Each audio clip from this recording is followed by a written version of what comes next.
Hello, and welcome to the Tompkins County Democratic Committee Assembly Candidate Forum. We appreciate you joining us. We appreciate the candidates joining us. Let me say just a few words about the forums that we've had so far and that we will have. The first one we had was on April 14th with the district attorney candidates and the assembly candidates. And I might say we're very pleased that the last time I checked, I think we've had something over 1,500 viewings of that on the YouTube recording. All of these events are being recorded they're live stream now on YouTube, and then they'll be being recorded so that you can watch them and refer them to your friends to watch, your friends and neighbors. And also the district attorney candidates were on that one as well. Then on May 12th, we had a forum for the district attorney candidates. And now here we are tonight with the assembly candidates again. Tomorrow night, there'll be a forum, and I'm sure the candidates are feeling formed to death by now, but I hope they all feel that's an excellent way to get their messages out and introduce themselves to the voters across the 125th district. So tomorrow night, there'll be a New York State Conservation Voters League Assembly Forum. This co-sponsored by a number of other environmental advocacy groups. So you can look that up on their Facebook, or you can watch that on their Facebook page because their Zoom forum is already full. On June 1st, there'll be a Ithaca City Court debate between the two candidates for that office. And then on June 9th, we'll be having another assembly candidate forum for these very same candidates. So we're trying to do our very best to introduce the candidates and give you a chance to hear their positions and learn what they stand for. Forgive the spare phone in the background. I'm not going to jump up and mute it. It'll be off in a minute.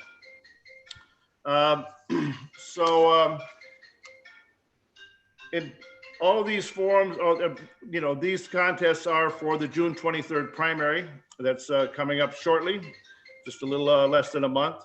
And on that note, I've been asked to say a few words about the primary, about the absentee ballot process, because there is a lot of interest in that and some confusion about it.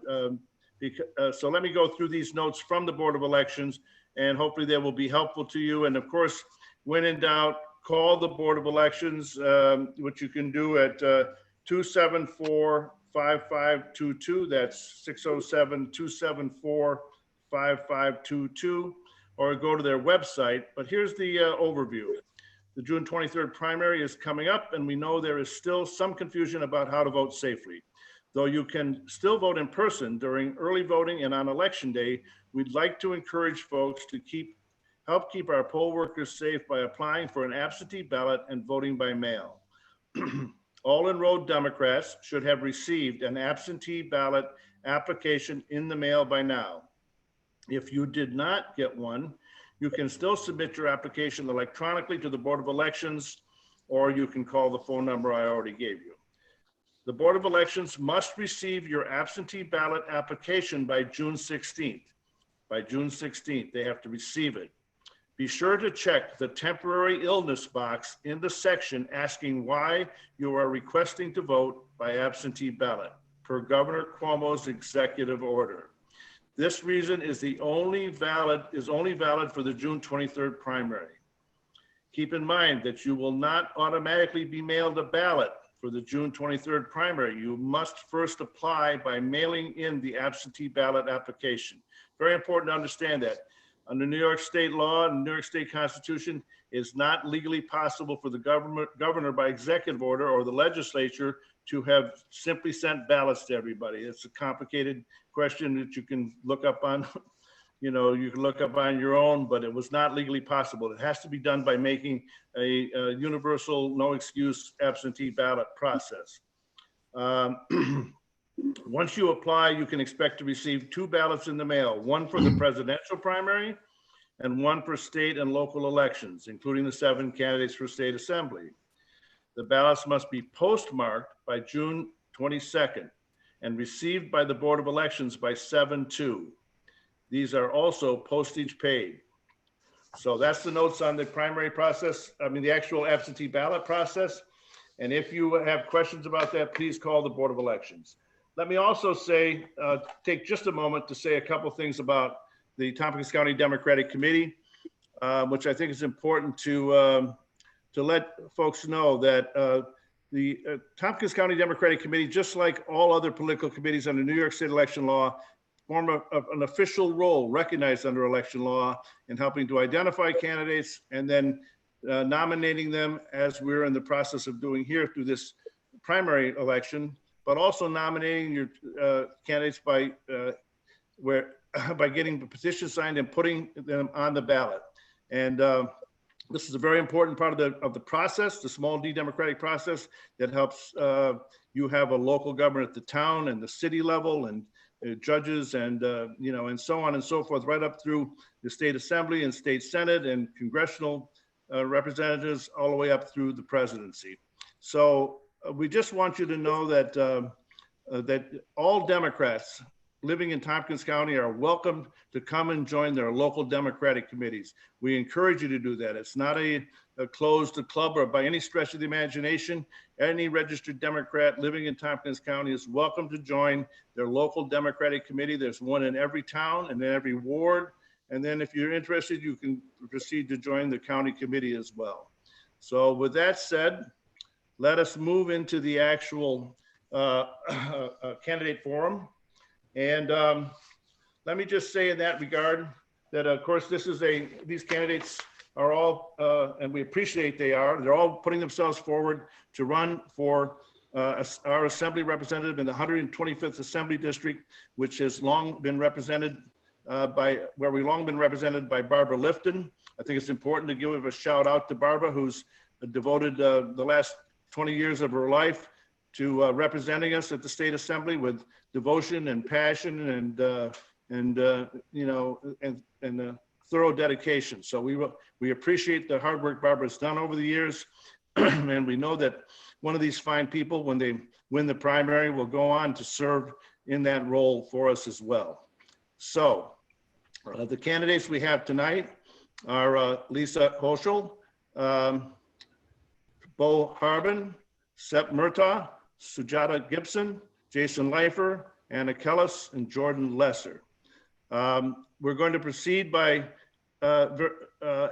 asking, I'll be asking questions, and I'll ask the question, I'll ask the question at the same time to all the candidates, and then each candidate in an order that I will identify, as I will recognize them, will have 1 minute to answer that question. And then we'll go to the next question. We have told the candidates that if they wish to, they can, that 1 minute they can use as they see fit. I'm sorry, before that, of course, they'll all have opening statements for 2 minutes. And at the end, they'll have a closing statement of 1 minute. And there will be an intermission in the middle of 3 minutes, so we can all go get a drink of water or whatever we need to do.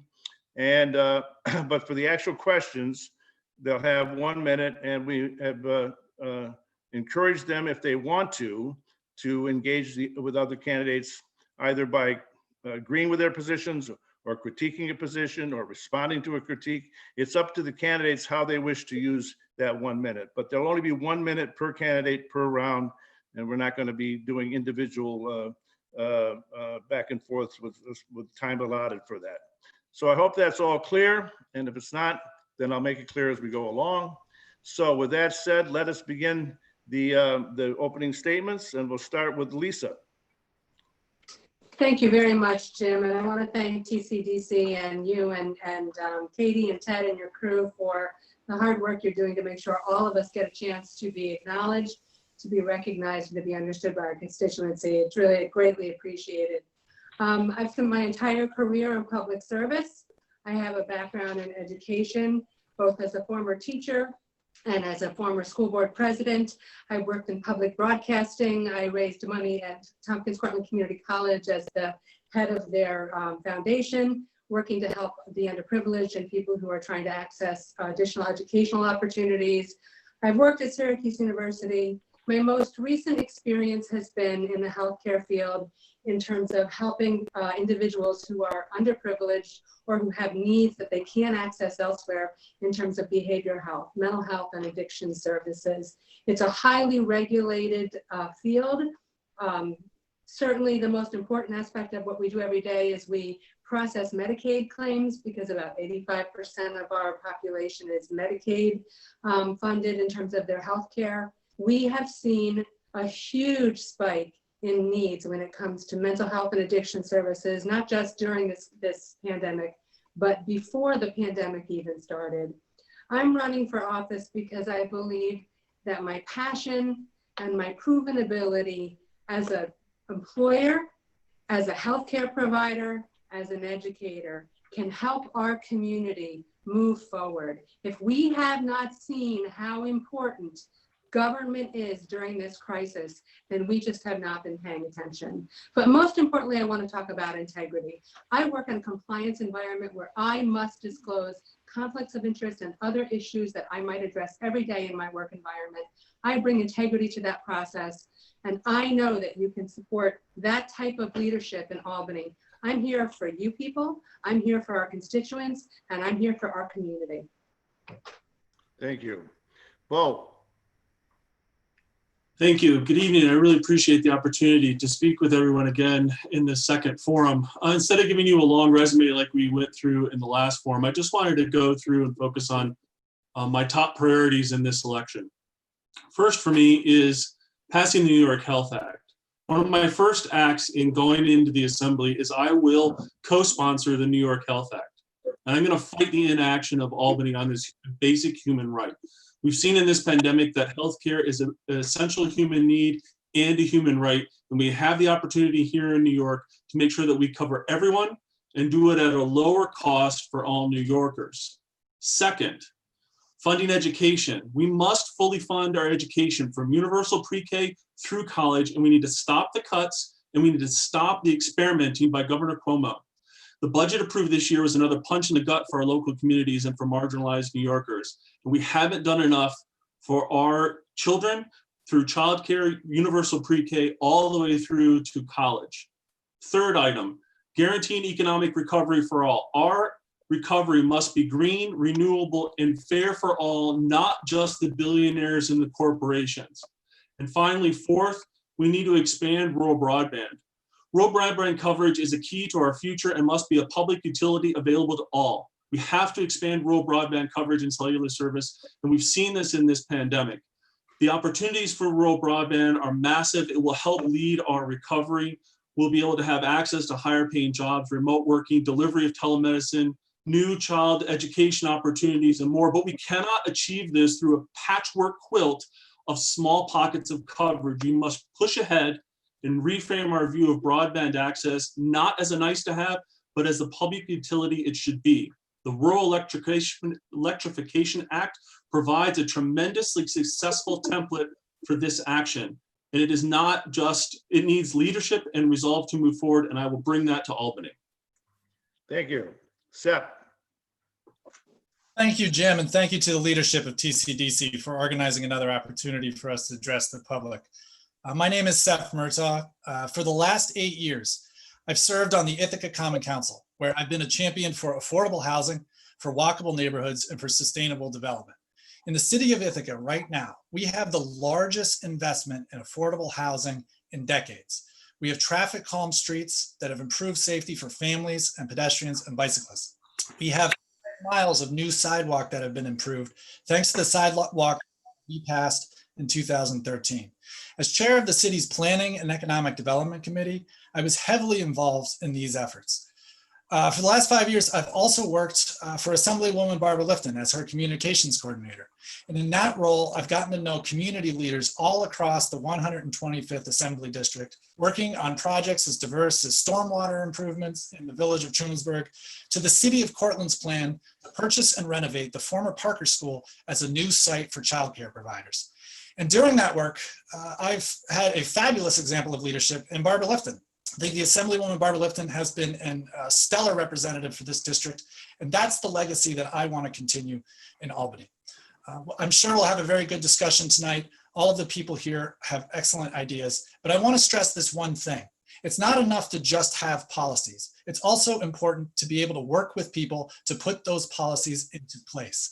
And that's why I am so proud to be endorsed by almost all of my Common Council colleagues, by members of the Tompkins County Legislature, by elected officials all across the 125th Assembly District, by community leaders and unions. These are the people who know me the most, who have worked with me over the years, and who trust me to do a good job, who can vouch for my work ethic, my integrity, and my character in Albany.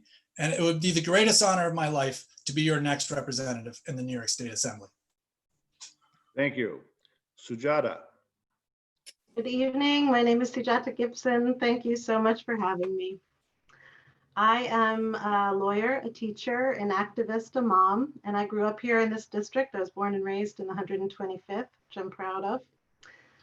My law practice revolves around representing people's movements in their efforts to fight for change.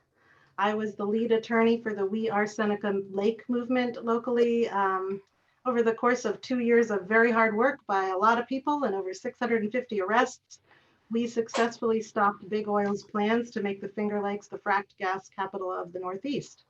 I also teach at Cornell Law School part-time. My legal scholarship also revolves around change. Before becoming a lawyer, I spent years organizing unions across New York State. I'm running for office because we need big change now. We've let too many decades go by trying the same failed trickle-down economic strategies. We give enormous sums, over $11.3 billion a year, away in corporate welfare under the story that this might bring us job creation. It doesn't. The job situation is still just as dismal as it was 20 years ago when I started organizing unions. Locally, we see the same things. You know, my colleagues talk about affordable housing and sustainability, but most of our resources locally go to big high-end development that doesn't provide good jobs, doesn't provide environmental sustainability, and is really just for high-end luxury living, which we don't really need and shouldn't be investing in. My colleagues are in a position, not only are they in a position to challenge this, but some of them here, don't even say anything about it and encourage it. I've been standing up to power and making change my whole career. We are at a crisis moment where we need that. We need to rebuild our economy. We need to take money back from the corporations. And it's time that we really start focusing on the environment. I've been fighting for that my whole career. I'm ready to fight for you in Albany. Thank you. Thank you. Jason. Hi, thank you, Jim. Thank you to TCDC for giving us this opportunity. I'm Jason Leifer. I'm a town supervisor in Dryden. I've been on the board for 12 years, and this is my third term right now as town supervisor. And so the reasons why I'm running and I'm asking for your vote tonight is because in Dryden, I've had a record of successfully working to bring good jobs, cleaner, greener environment, and really working with the community to do big change. And we were at the forefront of fighting fracking. We banned it in the town, and that took a lot of coalition building between people who didn't always agree with the board at the time, but they wanted to protect the community. The same thing happened when we put in the large solar fields. It was a bringing together a coalition of people who didn't always agree with one another to do something good for the town, and also for our school districts and for the county. And that kind of coalition building is what gets things done in Albany too. But other things that really need to get done are to actually bring a more equitable, community to the entire state.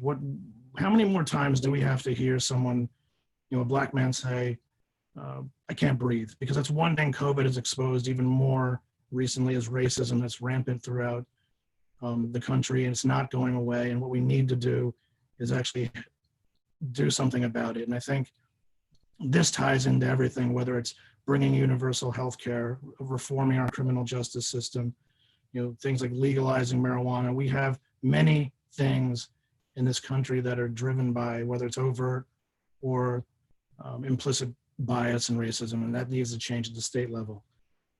But by doing things like fighting for universal broadband, which I did, back in 2008 when I got on the board, one of the first things I wanted to do was bring broadband to the town. So I've been doing this for a long time. But my idea from the get-go here is to make it a state-wide municipal service. But everything here ties together. It's all about equity. It's all about giving everybody a level playing field. And that's what I want to do, fight for you in Albany. I want to be your representative to do that. Thank you. Thank you, Jason. Anna. Thank you so much. My name is Anna Kellis, and I'm a native Trumansburg, running for the state assembly seat in the 125th. I'm a scientist, a lifelong educator, an activist, and a public servant. I've served on the Tompkins County Legislature for the past 5 years, and I have consistently passed legislation improving human health and protecting the environment. Specifically, I worked to pass Tobacco 21, a public safety for all sanctuary resolution, and fought to block the trash incinerator on Cuba Lake, as well as leading a living wage task force. I will continue to fight for the environment and for human rights in Albany. There are many issues that I will tackle, but the ones that I will prioritize on day one are: first, economic recovery in the state by building a green economy. We have a unique opportunity to rebuild our economy by growing a green workforce and prioritizing sustainable infrastructure development. That's critical. Second, to provide healthcare for all New Yorkers and to reduce our state healthcare expenses. I support and will fight for passing the New York Health Act. Today, we surpassed 100,000 national COVID deaths, and there's no better time to act than now. Third, universal access to affordable, quality childcare. We need a universal early education system if we're going to give all of our children an opportunity to thrive, and free all our parents to participate in the workforce. And 4, affordable housing for all. We need policies to keep people in their homes and increase access to affordable housing. I will fight for grant funding and tax incentive programs that increase affordable housing access, as I've continued to do in my last 5 years. This district is bigger than the city of Ithaca, and the goal to our campaign is to reach every single person in this district. I'm a progressive legislator, and I've passed every piece of legislation that I've brought forward in a bipartisan legislature. I have governed for both an urban and a rural environment, and I have years of experience in local and state politics. I am a trained nutritional epidemiologist in a time of an epidemic. I feel that I am the right person for this job at the right time, and I will fight for everyone in the state of Albany and in this district when I take over this work, and which is my greatest passion. So I hope that this evening will be a very creative evening for all of us, and I appreciate the time to speak to all of you. Thank you. Thank you. Jordan. Yes. Hi, everyone. My name is Jordan Lesser. It's come to my attention that perhaps I might not be as well known as some other candidates in this race who are already sitting local officials. But I want to make clear that I've been there working for you for 10 years, both in Ithaca and in Albany, as Assemblymember Lifton's primary policy person, as her legal counsel. I started my career in government and politics from a background where I want to deal with our structural inequalities that we see ingrained into our laws, ingrained into our society. We see it every day. I very clearly witnessed this when I lived in Louisiana and worked as a national park ranger and helped with refugees during Hurricane Katrina. It was that experience that led me to go to law school at Tulane Law, return back to my hometown of Ithaca, and reach out to Assemblywoman Lifton with a strong desire to work in policy. We can still see today very clearly we have a large wage gap between men, women, minorities, people of different ethnic origin, large gap in education funding based on wealth. I've been there working in Albany for 10 years. I understand the many complex issues about how you navigate the state legislature, whereas all the other candidates here only have state or local experience. I've been there at the table drafting and passing critical legislation alongside Barbara, including banning the creation of a waste incinerator in the Finger Lakes, most critically, the hydrofracking battle, which, yes, localities played a role, but it was clearly banned at the state level. I was there every day fighting to make sure that happened. I'm the candidate who's in the best position to tackle climate change from day one. And I look forward to returning to Albany to continue this work. Thank you. Okay, well, let's start our questions. First question is going to go to Jason Leifer. We'll start with Jason Leifer, and I should say, the question goes to everybody. We'll start with Jason Leifer. Court decisions during the Pataki administration shifted the balance of power in Albany, in New York, significantly toward the executive branch, especially in terms of the budget. Policymaking requires a lot of collaboration. What specific steps will you take to get your fellow legislators and the governor's office on board to support legislation you are proposing? And do you think that the balance of power between the governor and the legislature needs to be addressed? Thank you. Yeah, I do think the balance of power needs to be addressed because right now the governor, as we see, was able to put through a budget for 2021 that gives him and an appointee the authority to cut pretty much whatever they want mid-year. And the problem is that the Assembly and the State Senate, they don't have as much I guess, power at the table. So what we need to do is we need to work together to come up with legislation that will, if necessary for the time being, have a veto-proof majority so we can continue to pass things. But I think more importantly, if there's a way to, if there's court decisions that are giving the governor all this power, we perhaps need to try to get a constitutional amendment passed, because the bottom line is we cannot have not just the governor running things like a mini dictator, but we also have to move away from the proverbial three men in the room that dominated Albany for so long. Okay, thank you. Seth. So this has been a huge problem in Albany with the governor having so much power. There's a tendency for policies to get passed in the governor's budget, and it does give the governor a tremendous amount of leverage over the legislature. Now, I believe that the legislature is a co-equal branch of government, and I do think that the Democrats taking over the state Senate has helped to push back on some of the governor's policies. But I also think that we need to be helping out Democrats in competitive districts all across upstate New York so that we can elect more Democrats to the state Senate and hopefully reach a veto-proof majority. Now, if we did that, I think it really would change the dynamics of power in the state. I think it would make it easier to pass a lot of legislation that has been difficult, such as the Marijuana Regulation and Taxation Act and the New York Health Act. So I think that would be my answer, is supporting Democrats and trying to elect them to the state Senate, which is why we all should be working very hard to elect Leslie Nanks-Burke this November. Thank you. Sujata. I agree with both Jason and Seth about the issues and really how wrong it is that policies are being passed in the budget. I think a constitutional amendment is a good idea to explore. We do need to rebalance this power. Coalitions are important. I mean, I work with coalitions constantly. I'm on a state committee that interviews and makes appointment recommendations about Court of Appeals judges. I work on legislation in policy committees. But I think more important than the work that is done inside, what I've been saying all along, and what I was happy to hear Jordan acknowledge also in his radio interview recently, is it's the pressure from the outside that gets things done.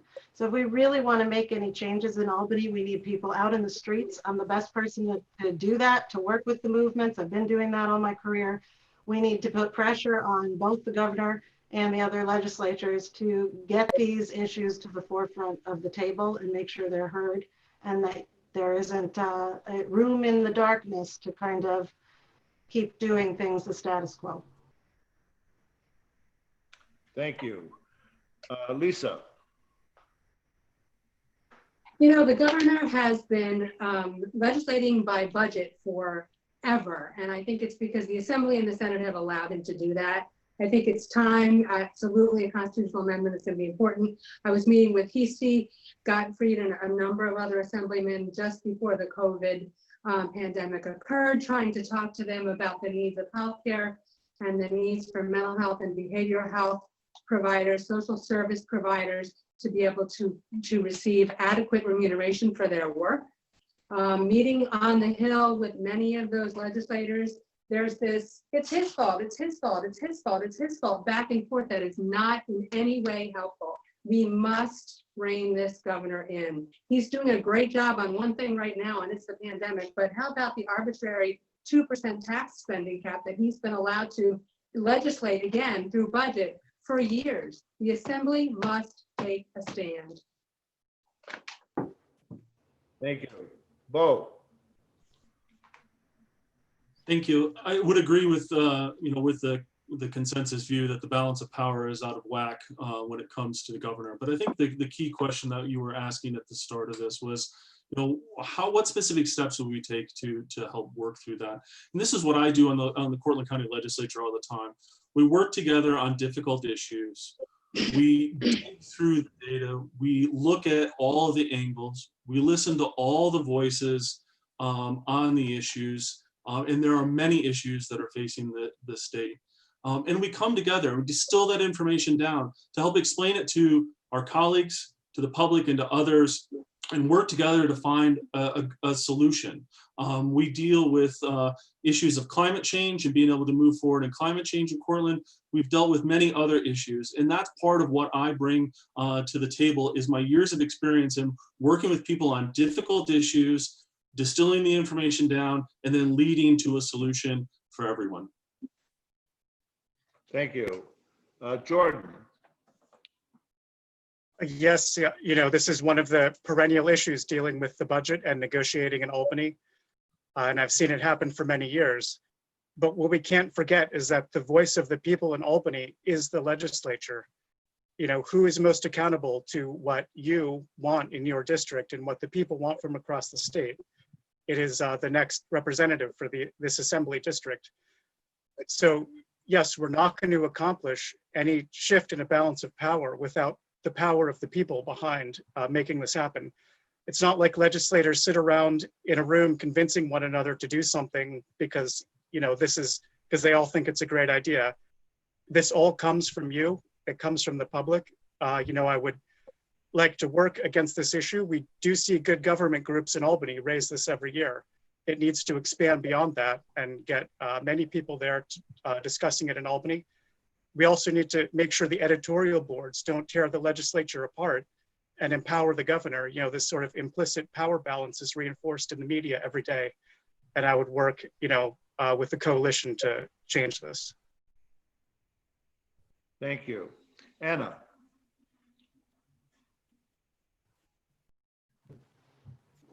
Thank you. Yes, it is true that there is an imbalance of power, I think, in the budgeting process because of previous Court of Appeals decisions. I think this question is fundamentally about coalition building, but particularly coalition building within the Assembly. And I have been working to build coalitions already, relationships with state Assembly members and Senate members. As a Eleanor's Legacy endorsed candidate, I meet every single week with people who are running for the Senate and for the Assembly. We talk about plans. We talk about our support that we will provide for each other and the blocks and coalitions that we will build. That's really what's needed, not just between the Assembly or a fight between the legislature and the governor, but actually coalitions that are progressive coalitions within the Assembly so that we can coalesce around progressive initiatives that we really need to see. Other work that I've been doing with Local Progress, as some of you know, I have been the state chapter co-chair of the state chapter of Local Progress, which is a progressive network of elected officials. And we've been working at the state for years to push initiatives for election reforms and housing justice for all and environmental issues.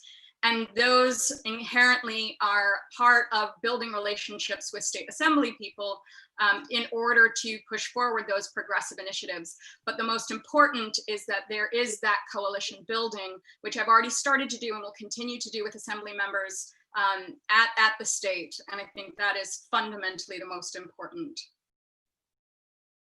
Thank you.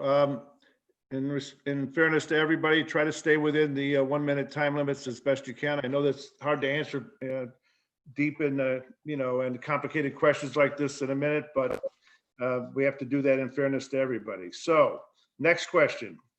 There are 150 members of the New York State Assembly, and you will be a new member from upstate in a state government politically dominated by downstate issues. What will you do to build coalitions to address the concerns of small counties like ours? And that goes first to Sujata.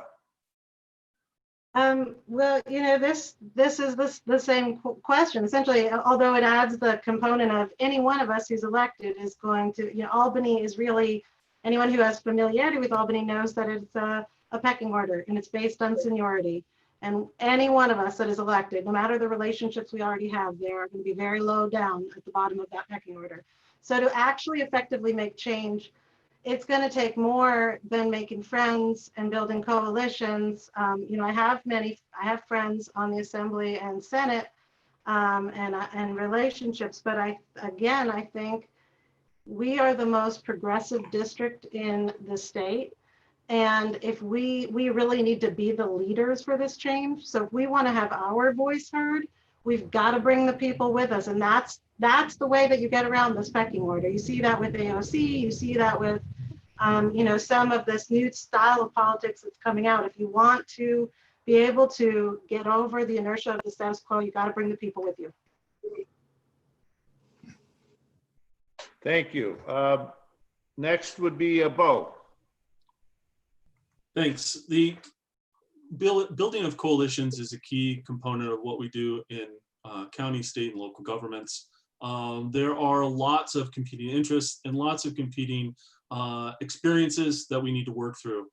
I've done this a lot in my experience. We've worked with the Appalachian Leadership Institute to look at very red and very rural communities and work together and find opportunities.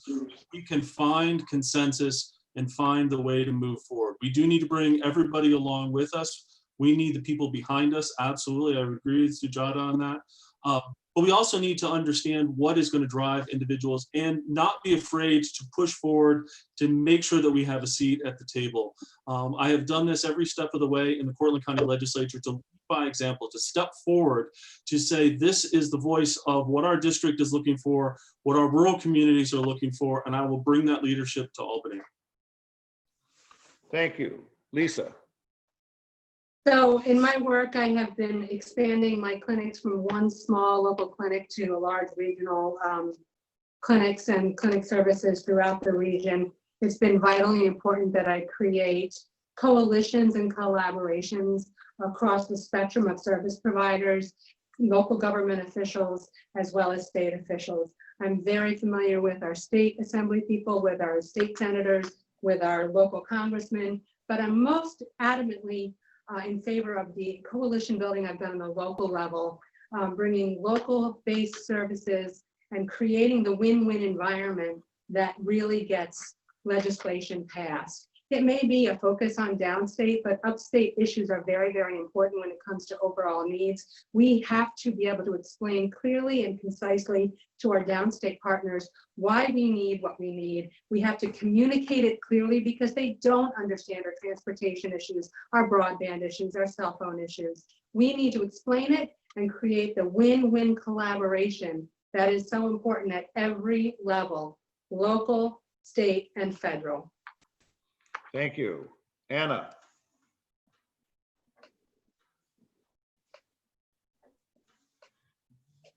My mute button is sideways. I would say it is actually really important to hit the ground running as much as possible. It is true anyone in this position will be in a junior position, but the more experience in government and the more connections will actually allow for more movement. We are a progressive community and we do lead the charge on a lot of initiatives. And what I often say when I'm connecting with people downstate or people at the state is that we are a place where there can be a test bed for progressive initiatives, and we very often are. And I think that that needs to be emphasized. Again, this is a question about coalitions, identifying those things in which we have similar needs, like healthcare, like housing. The upstate downstate housing initiative, for example, that I've been working on for years, that is a way where we can build together, and then you build a voice and then you build support. That's very important. Thank you. Jason. Well, the thing is I think no one's really acknowledged the fact that Assemblywoman Lifton's already got a lot of connections, and it's not like we're going to throw those away when one of us gets there. We're going to build upon them. So that's one of the first things I would do, is make sure that I connect with her to keep those connections fresh and find the common ground that I have with them. But we also have, when it comes to downstate, we have ties to downstate already as a community, and it's through, one of the ways is through Cornell. The medical college is down in Manhattan. There's a research institute. So we need to leverage our local business connections with our connections downstate in Manhattan, so we can reach those assembly members as well.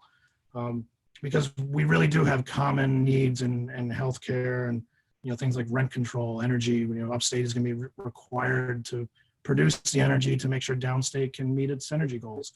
We need to make sure we get something out of it too. Education, they have high need schools just like we do. We need to focus on what we have common interests in with our downstate assembly members, and focus on fixing those problems and not trying to stake out new turf because one of us is the new kid on the block. There's already turf there for us to build upon, so let's do that. Thank you. Jordan.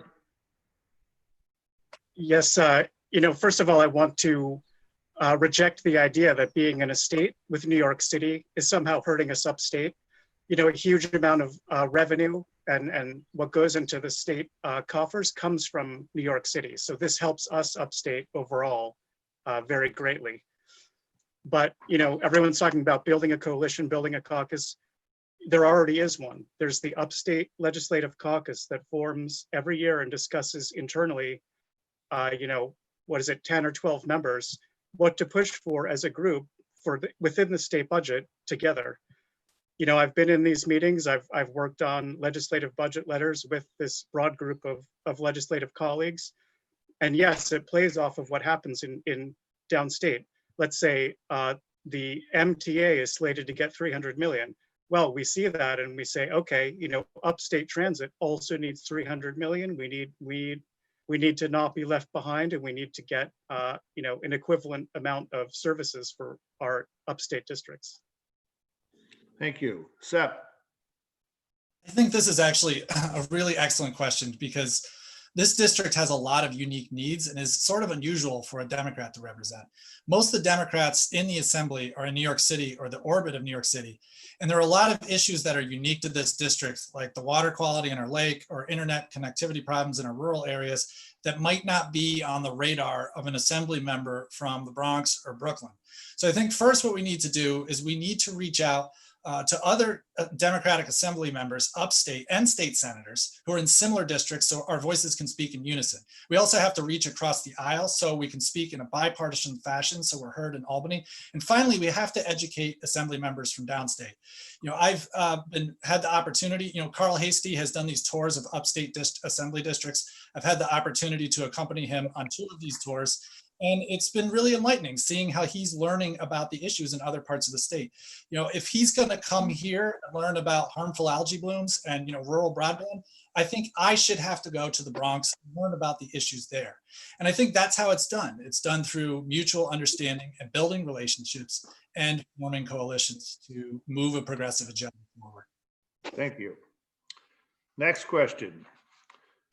The state may soon enact 20% cuts to school aid, healthcare, and local government to deal with the growing budget crisis. Besides tax increases, what else do you suggest for dealing with the state's growing budget crisis? And that first question will go to Jordan. Sure, I think we learned from the last economic downturn that austerity does not bring prosperity. You know, if we talk about slashing services, in my mind, this is a right-wing, conservative principle. What we need to do is turn to those who do have money, who we know have been unwilling to open up their bank accounts to fund state and local governments. If you watched Governor Cuomo's presentation today, I believe he met with Trump and made this case that, we do not have an economy state by state, or we do not have a federal economy that's separate from economies that are state by state. What we need to do is work with our federal representatives, who I hope, will be Tracy Matrano. We need to weigh in as state legislators. We need to, again, build coalitions of people to say, this is where we need to turn. This is what we, where we need to get money to fund our state governments and not force people into austerity where, we're really expanding upon this crisis. Not giving children education for a year or more is going to set them and our society back immeasurably. Thank you. Anna.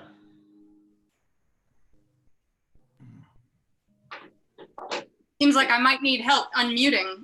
Yeah, this is a wonderful question. I think super important, maybe the central. Of course, first is to fight for money for local governments and state direct aid from this stimulus package. Another would be to legalize marijuana. We know that will bring funding into the state. We also know that the New York Health Act will actually reduce healthcare expenses while providing more healthcare for the entire community. Those would be initial ones. We also know that there are loopholes in Wall Street right now, and that there's a huge support for closing those loopholes. The stock buyback and the transfer tax are two ways that we could build huge gains towards closing our gap right now. And I would also say in a final that we could do, there was a municipal liquidity facility that was created in the CARES Act that for the first time ever will allow states to borrow directly from the federal government, and that is at zero interest. So that is something we could do in the short term instead of austerity measures. Thank you. Jason. Well, first off, let's talk. I agree with what Anna said. Legalizing marijuana is something that should have already happened. It should have happened in this budget because revenue was an issue before COVID hit. What we need to do also is pass this New York Health Act, because when I went over the numbers, for instance, just in my town alone, I believe we save over $500,000 in healthcare costs for the town, which means we can pass that on to the people who live in the town. Imagine just how much money school districts will save. We need to also take advantage of the low interest rates on bonds right now. We need to do infrastructure projects. That's why broadband is so important, because that not only will increase economic opportunity, but for towns and municipalities, if whoever decides to build it, they'll actually have a revenue stream once it's paid off. We also need to stop coddling Wall Street. This is just a rebate that should be canceled on transfer taxes. That money alone would have filled the state's budget hole before COVID. And we also need to really fundamentally restructure our tax system, because when you go all in on the New York Health Act, you're also saying we're going to lower property taxes. So we may as well just get rid of the property tax altogether and move to a progressive income tax. It works elsewhere. It can work in New York. It just needs people who believe it can happen. And that's me. Thank you. Sujata. So yes, I agree about the New York Health Act being a good way to save legalizing marijuana. I also have been a long time proponent of eliminating the property tax for primary homes and for affordable housing rentals, and going to the progressive income tax and closing some of these other loopholes. I think another option we have, though, in addition to all that, is the public banking option. We could be making money, instead of spending so much of our budget paying back the interest on bonds, we could actually be making interest from the money that we lend out. We could have a lot more freedom to start investing in the infrastructure we think is important, and we wouldn't be paying interest on the money that we use directly. So I think there's a lot of potential with public banking that needs to be tapped. And in addition to that, we have $11.3 billion in corporate welfare that we are giving out every year as a state. I think that's another source of revenue. Thank you. Seth? So this is an important question, because even by taxing the rich, or even the stock transfer tax, we are not going to be able to make up the $15 billion gap that the governor is quoting. And I have seen some reports that number potentially could be lower, could be 8 billion. But even then, it's going to be extremely challenging to tax our way out of this problem. So the real solution to this is to get aid from the federal government, through the HEROES Act, and to put pressure on the US Senate, which is currently holding it up.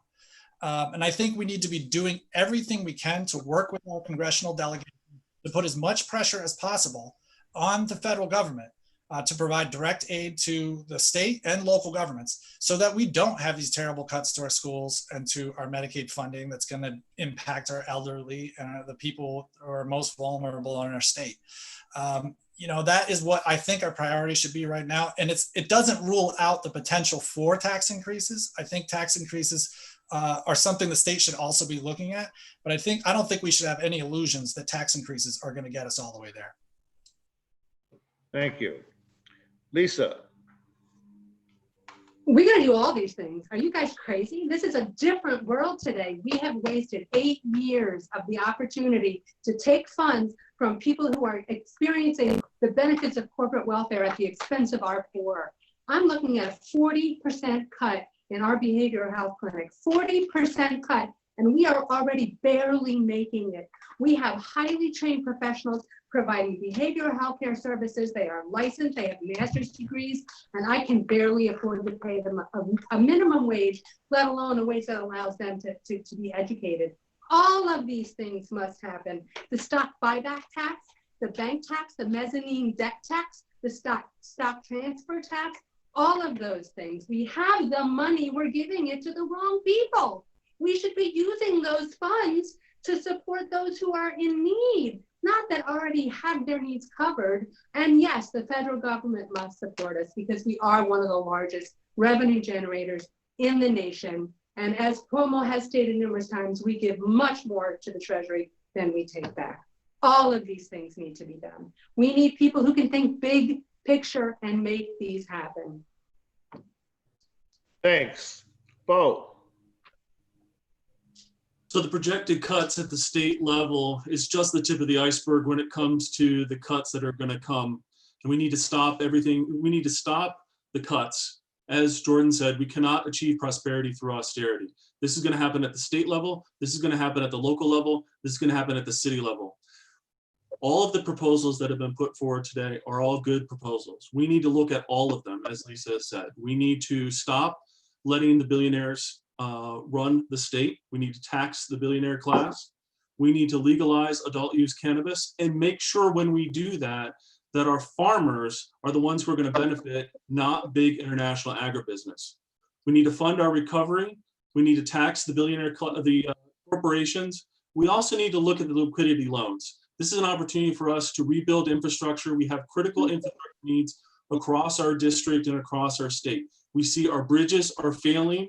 We've seen dams fail in other states. Don't think that our dams are any better in this state. We know that New York infrastructure is one of the worst in the country.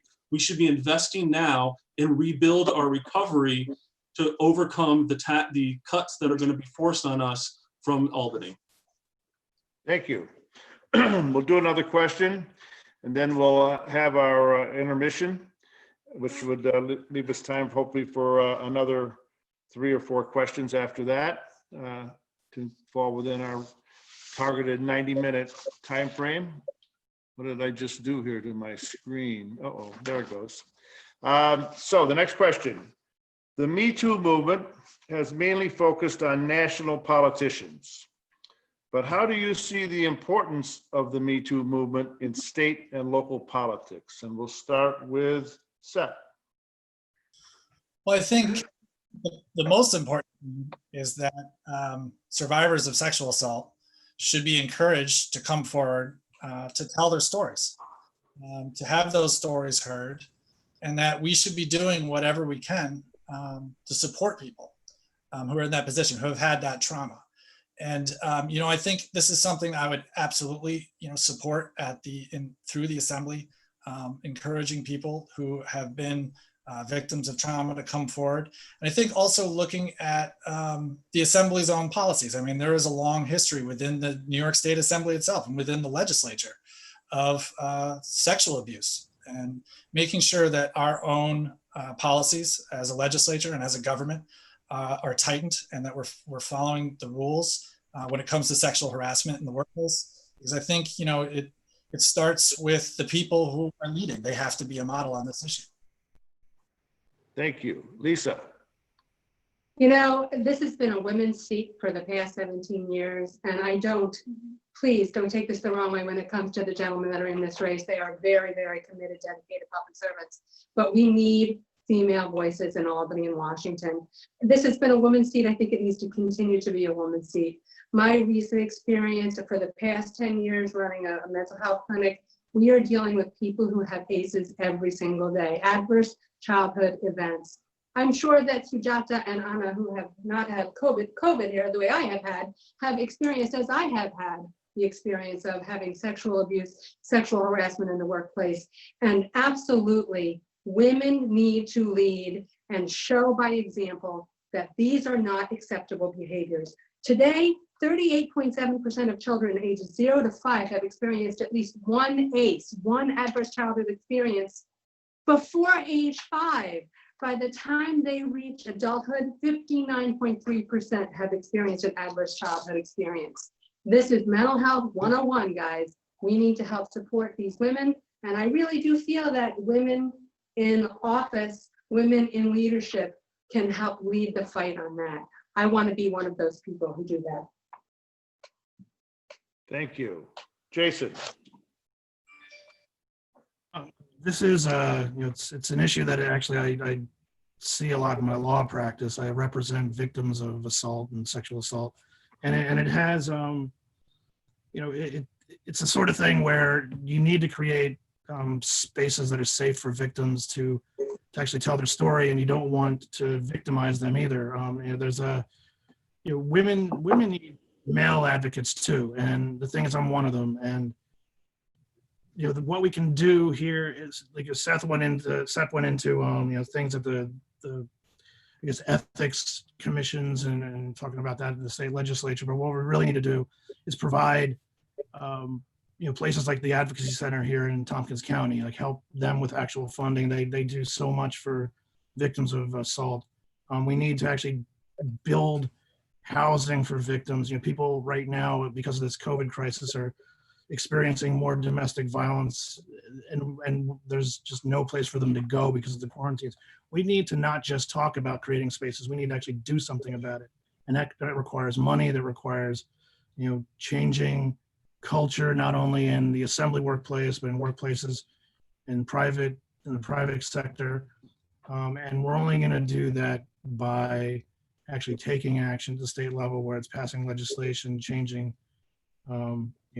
ethics regulations, or just, basically funding places like homes for people who are victims, because unless they have a place to go to get away from the behavior, then they can actually find the help to help change the behavior of their of the people who are, I guess, the aggressors, for lack of a better word. Unless they're in a place where they feel safe to actually do something about it, they're not going to speak up, and we need to be there for them so they do speak up. Thank you, Jason. Anna. Thank you. I think the most important thing is that this gives us an opportunity to have a really honest conversation.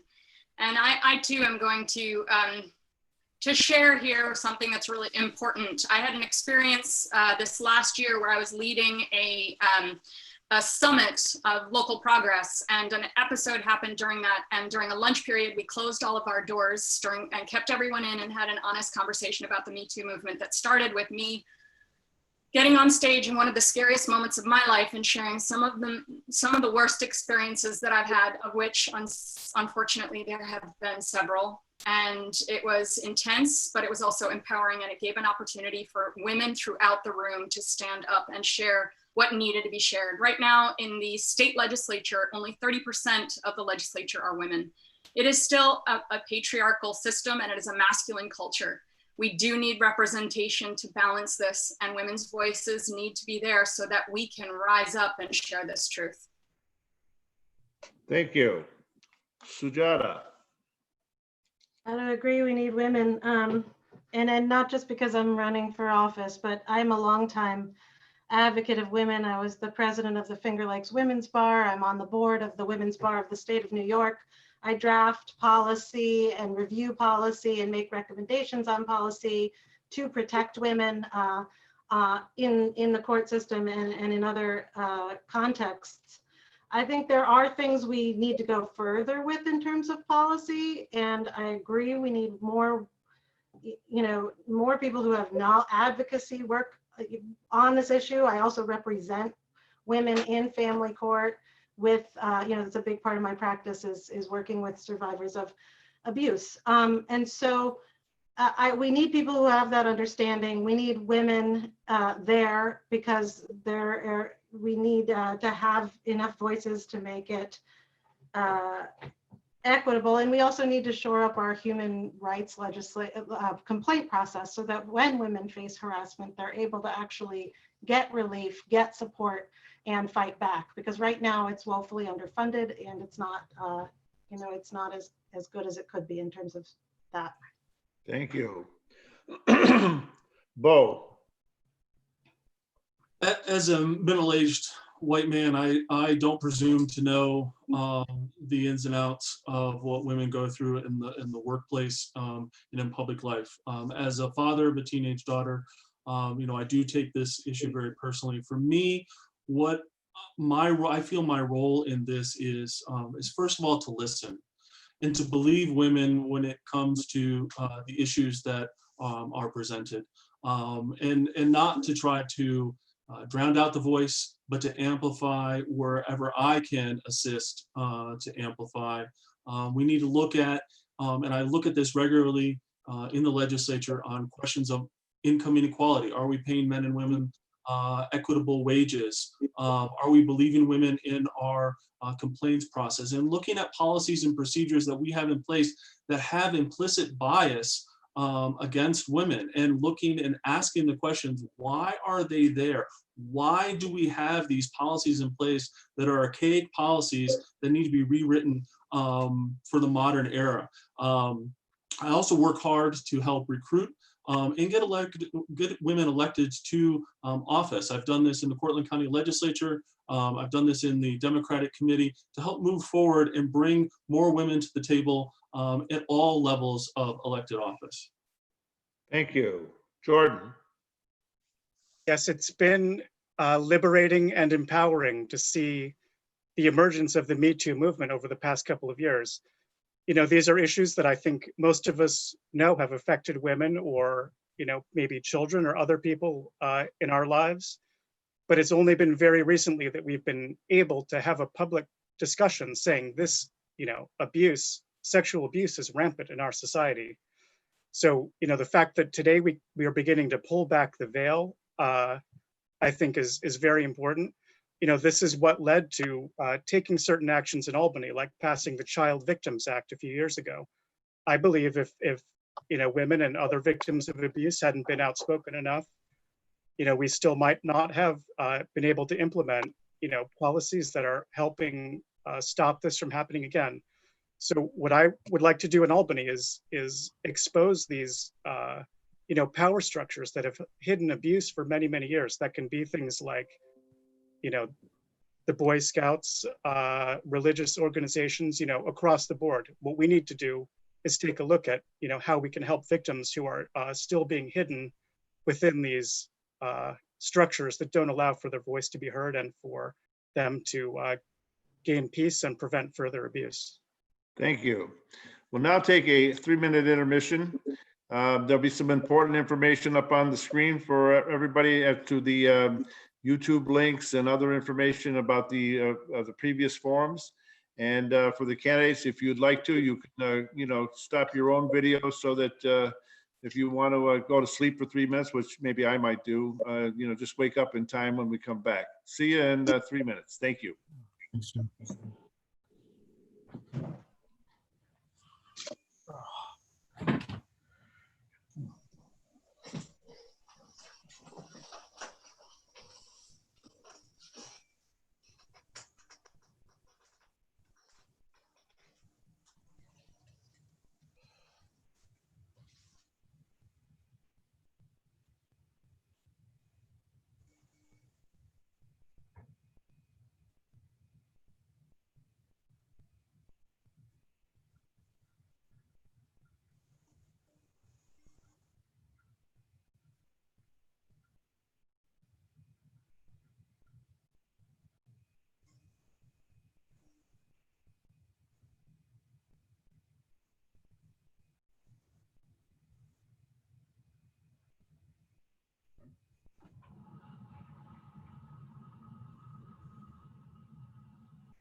So welcome back. When we as we wait for the other candidates to join us, let me just say a couple more things.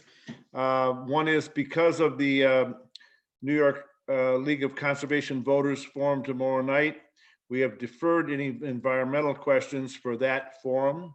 That's why you're not hearing any questions on that very important subject area. We will take that up in our forum on June 9th.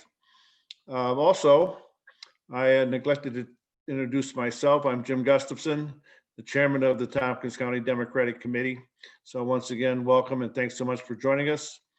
And please go to our websites and our Facebook page and our other social media sites. There's information on not only these wonderful candidates, but the district attorney candidates and Leslie Danks Burke, Jim Barber, who is running in the district that covers Groton, Danby, Caroline, and Dryden. And of course, I'm Tracy Matrano, who's going to run a very strong race and finally rid us hopefully of the scourge of Tom Reed and so on. So anyway, we're all back and we'll proceed to the next question, which is small farmers, small businesses, and municipalities are among those most hurt by COVID. What is the role of the state and federal government in bringing back rural economies? And we will start this round with my handy cheat sheet here. Bo.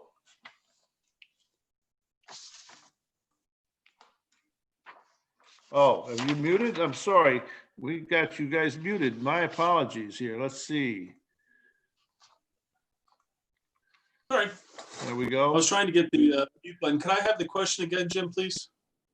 I was trying to Yes, get I'm the so unmute. sorry. Yep. Small farmers, small businesses, and municipalities are the most hurt, those most hurt by the pandemic and its economic impact. What is the role of the state and the federal government in bringing back rural economies? Right. Yeah, this is a really critical question that we see, across our district. The role of the state and federal government is massive in being able to bring back our municipalities in rural farmers and rural economy. We see this with the CARES Act and the desperate need for Congress to finally act and provide funds to our municipal, county, and state governments to be able to kick forward some of the funds that they've been able to give to corporations to help make our local governments whole.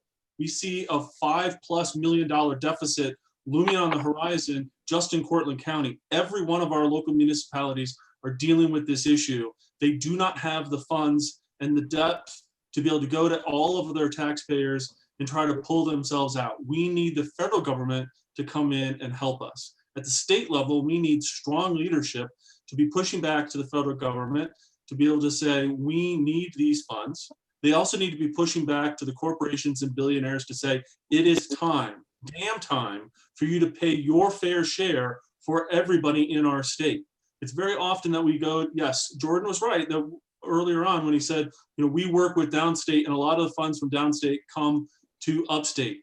But that is a pittance compared to what actually should be coming out of the billionaire and corporation class that lives downstate.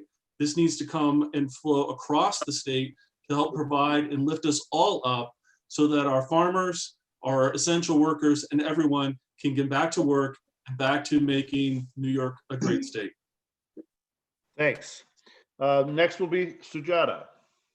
So this is our way out. We have to invest everything in building up our local economies and building up our small businesses, bringing them back, because many of them will not survive unless we take great efforts to help that. And bringing farmers in, and farmers were struggling before. My husband's a farmer. We have a lot of farmers in our family, and it is a shame. It's a shameful thing how hard it is for farmers to make a living in these days. They're the ones feeding us. So we need to dramatically reallocate everything. I mean, we really need to have a sea change in Albany and in the federal government, putting massive resources into a real direct jobs program. And I've laid some of this out, and we're continuing to in my Green New Dream Forum, We talk about what a Green New Deal really should look like. But it should definitely, at its heart, have the small businesses and the farmers and the municipalities learning how to shore those up, figuring out how to do that. Thank you. Anna. I think for businesses, there are clear things that the state can do. I know it's been very confusing for businesses to understand how to come back in this phasing process. I think it would be really important and helpful if they had a hotline. I think small chambers of commerce and economic development agencies that are local should be at the table figuring out a plan for economic recovery so that they can represent us.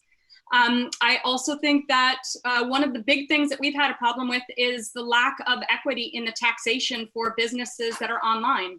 Those things need to happen. That equity needs to happen to give a fair equity with our businesses in the state. I would say for farmers, supporting distribution, direct distribution to like CSAs, direct distribution to clientele, supporting farmers markets. And we already have legislation that exists, policies that exist, like the Resilient Farm Fund and the Farm Protection Act. These ones could be focused on to infuse money into the farm community. Thank you. Sorry about that. The hazards of Zooming from home, right? Jason. And we have to continue lobbying the federal government. Like I've been on all the calls with Tom Reed, telling him constantly that we need to have the federal government provide local towns, villages, and cities with revenue to make up for what we're losing in sales taxes and property taxes and such. We need infrastructure funding. Again, broadband. That will be an engine on the economy. We need the market for farmers. Again, legalize marijuana and favor the small farmer over the big Canadian conglomerates. We also need to fund childcare, and I'm not talking about just subsidies or tuition. I'm talking about actually providing money to the centers so that they can expand their footprint or renovate so they can increase the class sizes. Because the fact is, with the COVID regulations, they have smaller classes. They're not going to be able to have as many kids there. And many of them, and I talked to some directors not long ago, without some way to help them pay their sunk costs, they may not survive. And it's not all about subsidies. And then the last thing would be renewable energy. We need to not only have host community agreements that benefit the community, but we need to create the possibility of lower energy prices upstate so that businesses will locate up here, so manufacturing will come back and create more good jobs. Thank you. Jordan. Sure. It's obviously hugely important to have the federal and state governments take a major role in revitalizing our rural communities. And I hate to say that in recent years, in my opinion, the state has turned its back on our small rural communities. So there are a couple things I would call for. First of all, it would be a restoration of the aid and incentives to municipalities money, usually called AIM. This is a formula that takes state revenues, which I hope would be derived from Wall Street and increased progressive taxation, and diverts it back to every community in the state. This does help our impoverished inner cities, but it also goes to other places that aren't getting other attention at the state or federal level, including in our district, like Groton, Hartford, Lapeer, Newfield, communities that otherwise may be left out. And with that money, I would, yes, call for having a dedicated funding stream to establish childcare as a public utility in every community above a certain population threshold. And I would also institute a rural transit system, taxi system that would be publicly funded. I have more details on that if anyone wants to talk later. Thank you. Seth. Well, I agree with everything that's been said about federal aid and support for rural areas, but there's one thing that hasn't been mentioned. Since this pandemic began, I've been kind of struck by how unprepared we are as a society to deal with it. It seems like this choice that has been presented between shutting down the economy for the foreseeable future and all the damage that comes from that and just waiting for a vaccine, or risking killing, tens of thousands or hundreds of thousands of people, that choice is a product of our ill preparedness. There are lots of other countries that have been far smarter in responding to this pandemic, far more intelligently, managing to protect public health while also maintaining economic activity. And the way it's done is to dramatically ramp up testing so that you know who's infected, to isolate the people who are infected so they don't infect others, to do contact tracing so that you can tell who is infecting, you can trace back and see the people that they have associated with, and quarantining those people so they're not affecting others. That's the methodology. And this state and this federal government need to come up with a joint plan to dramatically increase testing and contact tracing. That's how we're going to open up the economy. We cannot close our economy for 18 months. We need to come up with a plan for testing and contact tracing. Thank you. Lisa. So we've been dealing with this every day for the past 10,000 weeks. It seems like we have had to transition all of our services to telehealth services almost immediately. We've had to figure out how to get mobile clinics out to people's homes to do toxicology testing for clients.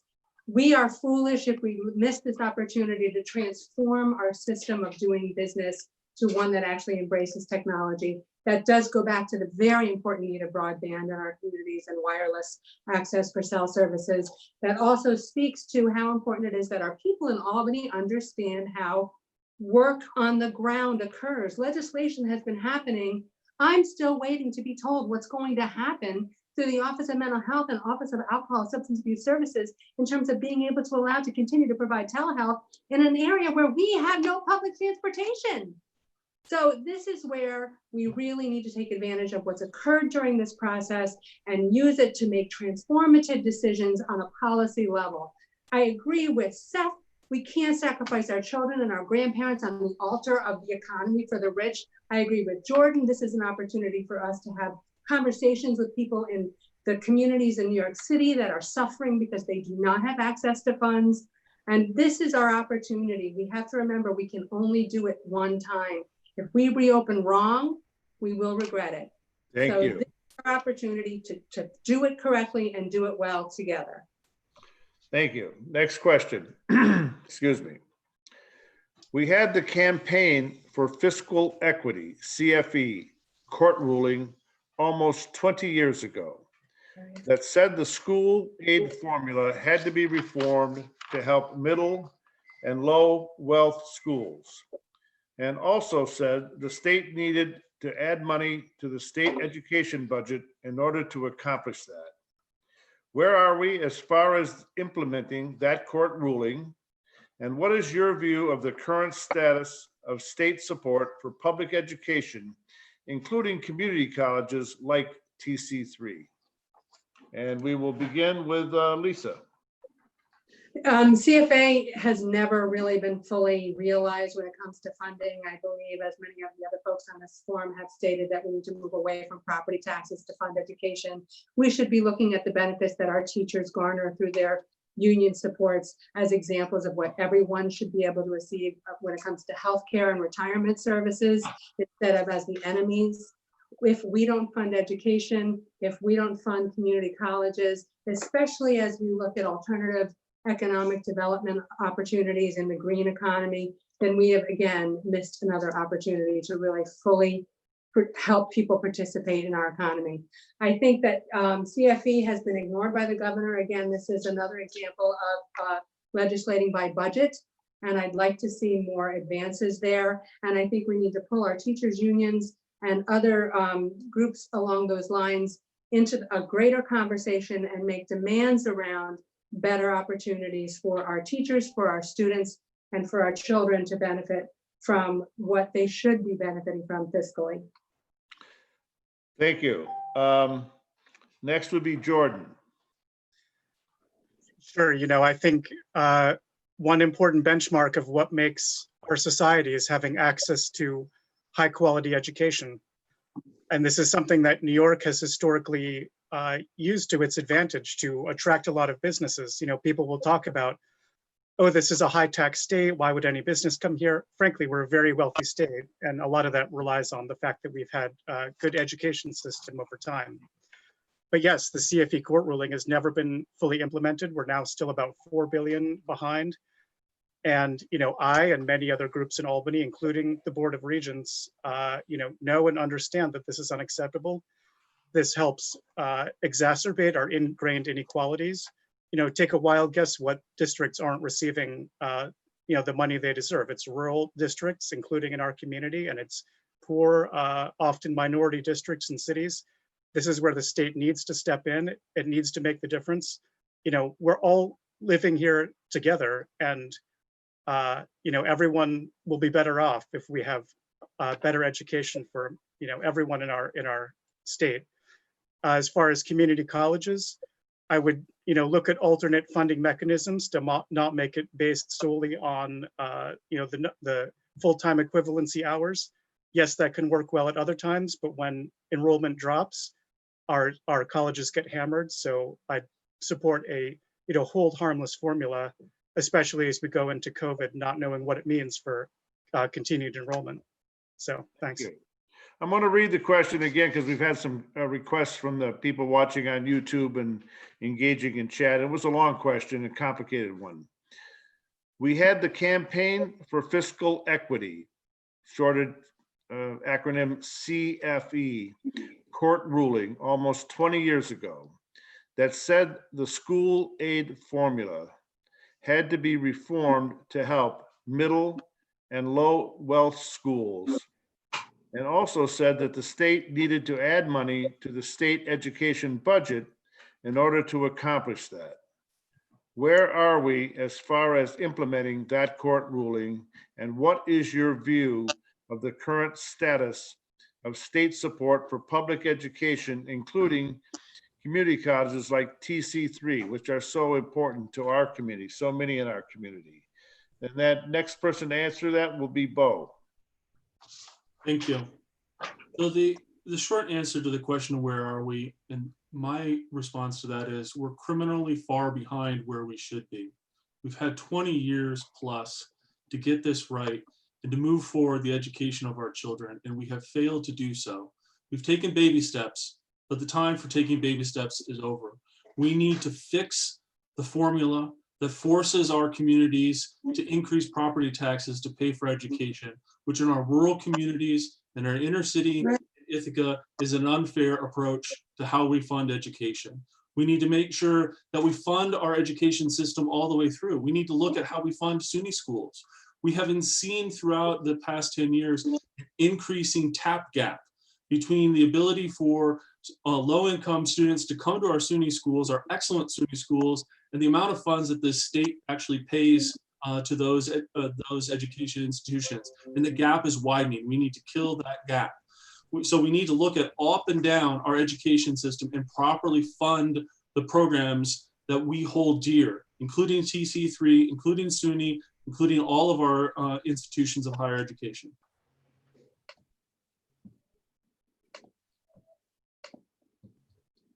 Sorry. Jim, you're muted.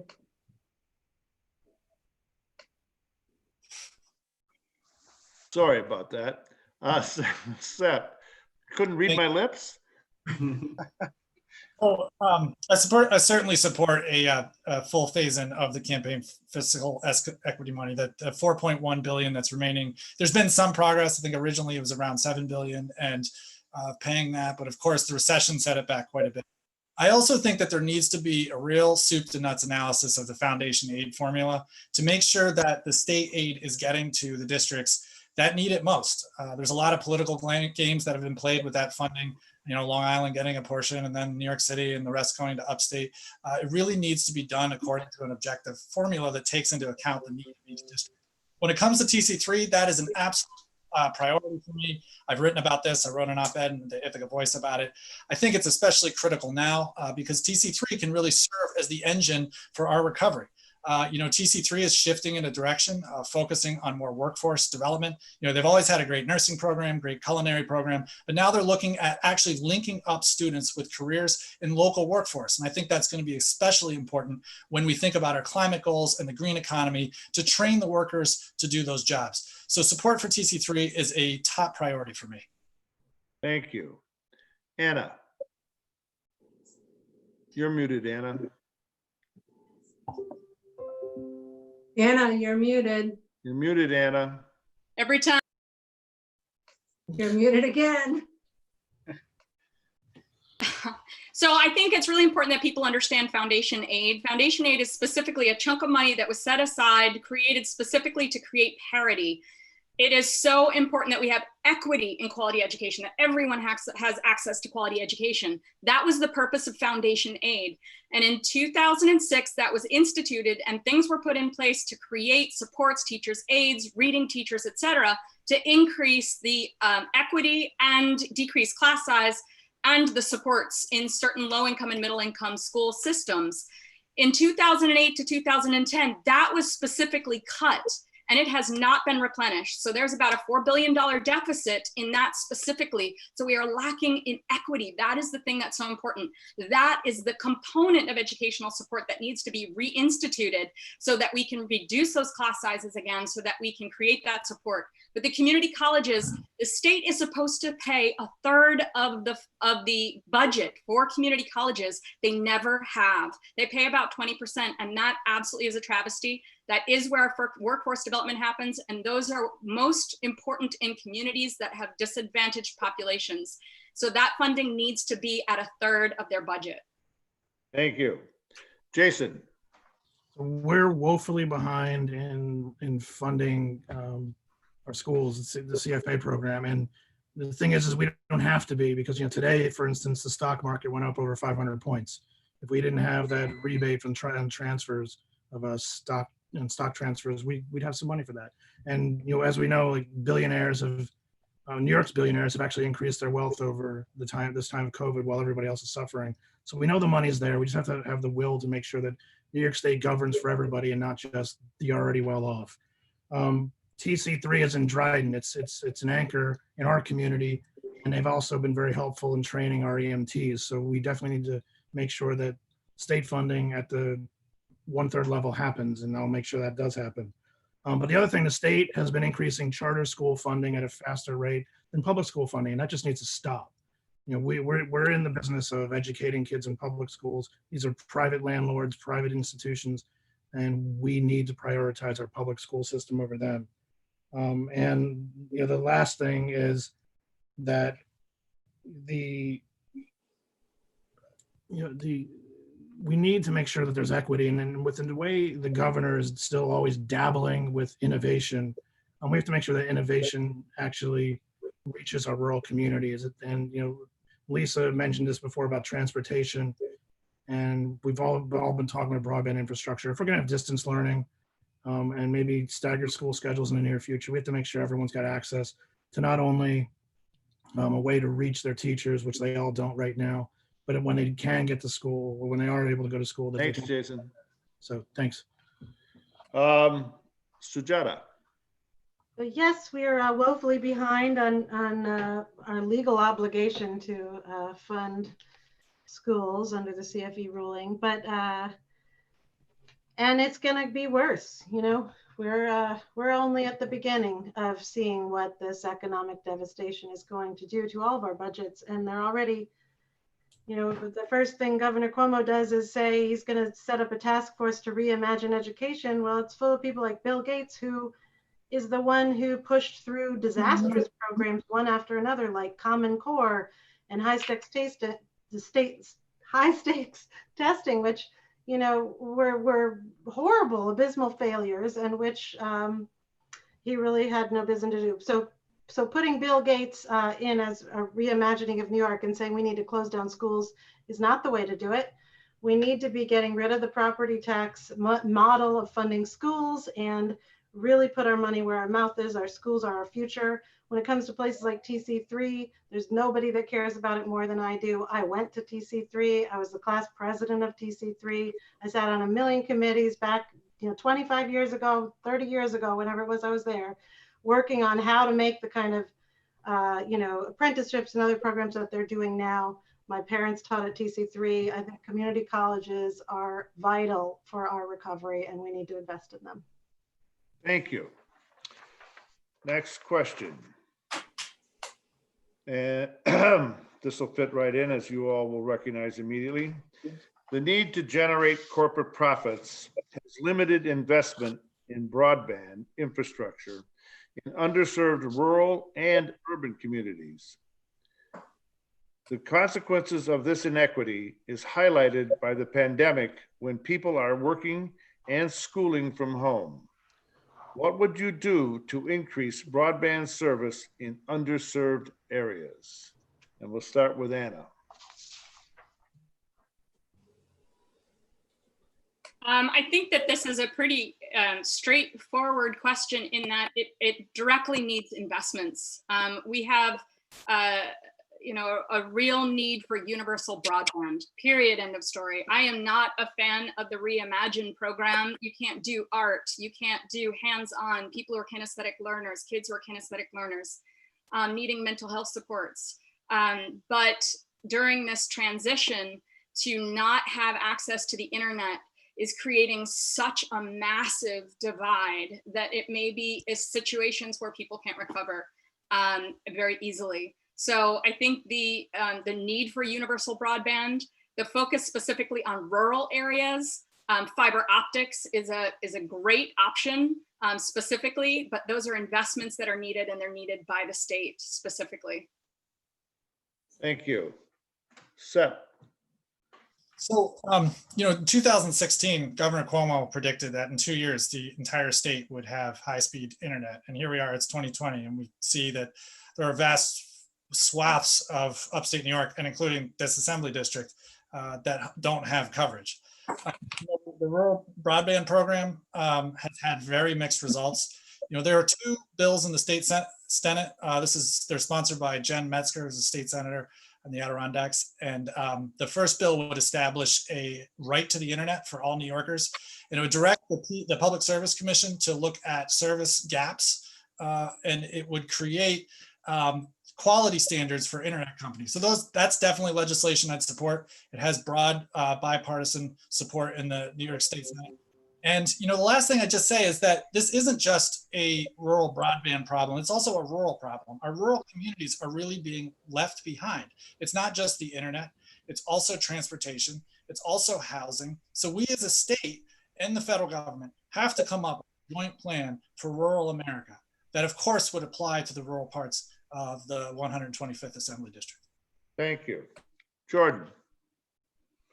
Yeah, what I care about fundamentally is making sure that, no one's opportunities in our state are limited based on where they happen to grow up and what their zip code is.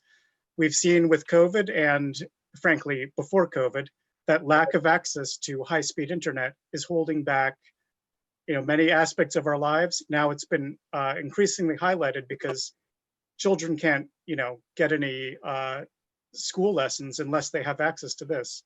So I want to make sure that we have broadband be classified as a utility. This is not a luxury good. This is something we need to be offering to everybody. It's as basic as electricity and water at this point. And there are a couple ways to make sure this happens. First of all, Spectrum, when they came into the state, they were required to roll out increased broadband in underserved areas of the community. This is in their contract. It's something we can hammer them on if they continue to not meet their goals. Also, I was happy to support during my time in Albany, the New York State Rural Broadband Initiative, putting hundreds of millions into advancing laying out of cable. I'd like to increase that money and make the last stretch of the fiber optics be publicly owned to increase competition for everyone and lower prices for broadband. Thank you. Bo. So this is an issue near and dear to my heart. And I don't think we have to look to new or innovative solutions to reimagine how we can fix this problem.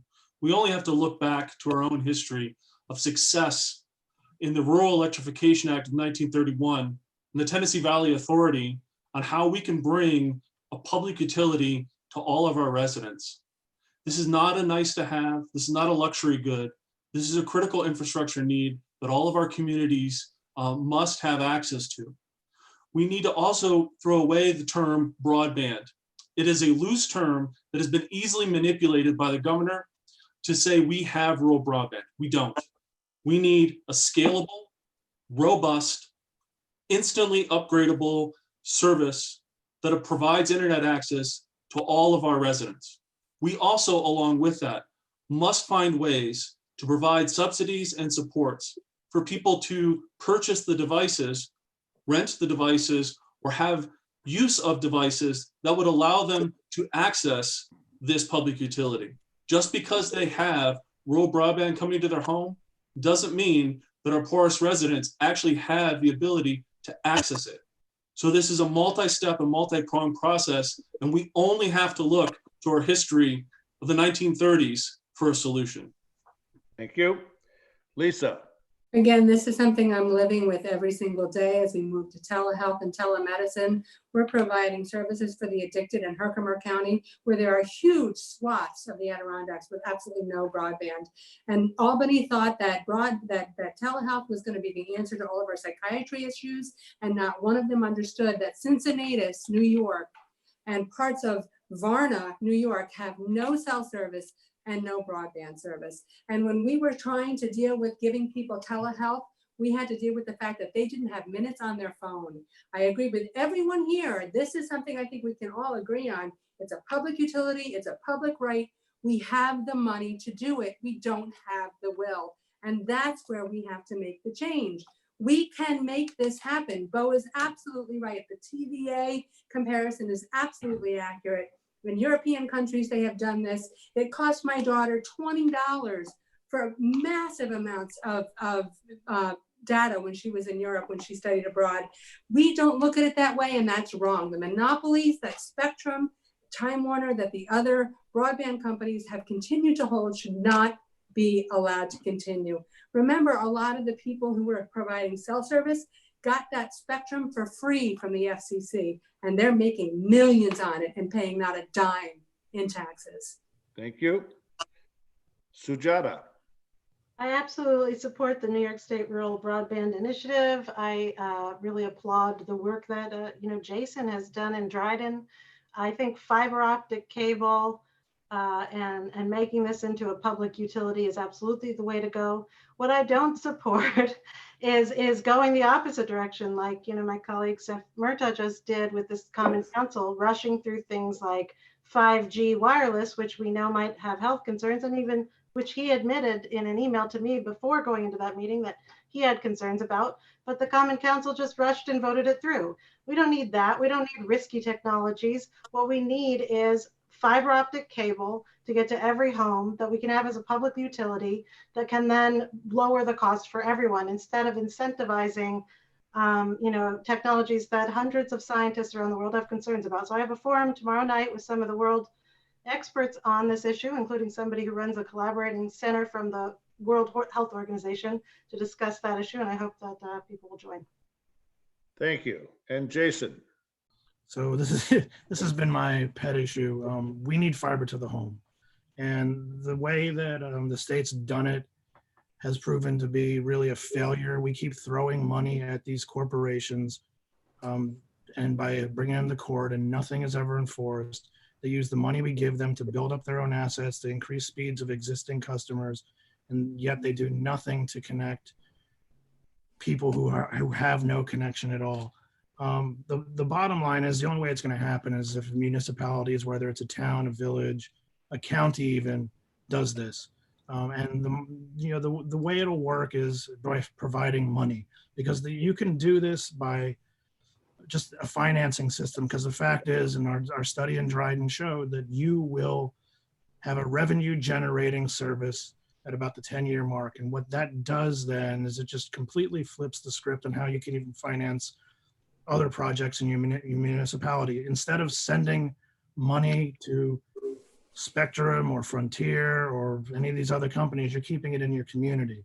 So when you couple this with things like passing the New York Health Act, which is going to cut costs on one end, and then you have a revenue generator on the other, even if there's inertia in changing the state's tax system, what you're going to be doing is generating an enormous amount of economic activity simply because you put in something like rural broadband and took care of healthcare, which are two of my priorities in Albany. And the reason for it is simply this. You're going to give everybody equal opportunity in education. You can give everybody equal opportunity in being able to work from home when they can. And you're going to be able to give everybody equal opportunity in accessing healthcare, like Lisa was talking about. Because if telemedicine is going to expand, it can't expand without having fiber to the home. And that's different than just this broadband label, which has been slapped on everything from slow DSL to actual fiber to the home. And lastly, just you can never rely on what Spectrum and any of these companies say. Their maps lie. They've been lying to the FCC. They've been lying to the PSC. Thank you, Jason. And that is why municipalities need to do it.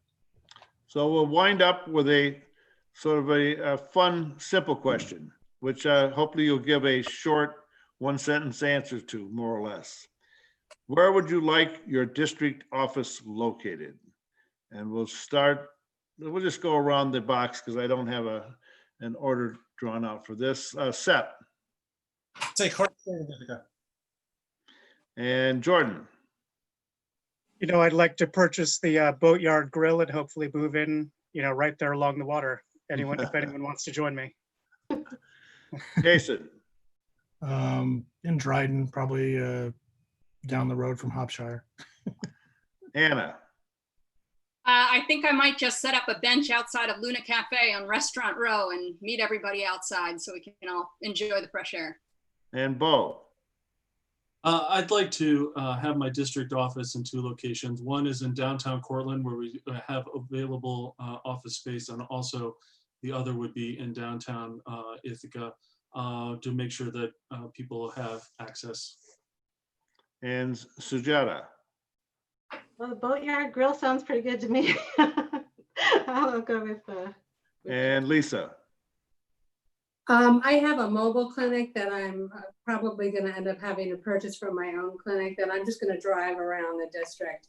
No, I agree with Bo, having a small office in Portland, a small office in Ithaca, and potentially another office in one of the rural communities in Tompkins County makes sense for those individuals who have transportation issues. I think that's important. Well, thank you for all your answers. And now we'll go to the closing statements, and we'll just, I'll just do another arbitrary order here. We'll start with Bo. Okay. Well, thank you very much, everyone, for allowing me to participate tonight. We've had a really robust discussion. A lot of things that that we all agree on: passing New York Health, funding education, guaranteeing green economic recovery, and expanding rural broadband and internet access. The one thing I want to leave you with that kind of differentiates myself is that I bring a proven, progressive, principled leadership style to the work that I do, and I'll bring that to Albany to help represent all of our voices in Tompkins and Cortland County. So thank you very much for allowing me to participate tonight. Thank you. Anna. Thank you for giving me the opportunity to connect with the community. You can find more information. Am I muted? You can unmute. Nope, you're unmuted. Okay, so I did want to thank you, Jim, and thank you to the whole TCDC for letting me speak with you tonight, and for everybody for participating. You can find more information on my website at kellisforny.com, and I will fight, of course, to earn your vote. However, I wanted to take the time that I have left to talk about an injustice in our society that I can't be silent about. As a white person in America, I have been born with privileges that aren't afforded to everyone in our society. Black men can't birdwatch without having to worry about having the police called on them, or call a family member on their cell phone in their backyard without being at risk for being shot. Black men and women are consistently murdered by officers and never afforded their due process. This has to stop. George Floyd should be alive, and the 4 officers who killed him should be tried. We not only need to give voice to this brutality, but this knowledge needs to play a central role in how we craft all policies and legislation. None of us are free until all of us are free, and right now we're not free. So thank you, everyone, and have a good night. Thank you, Jason.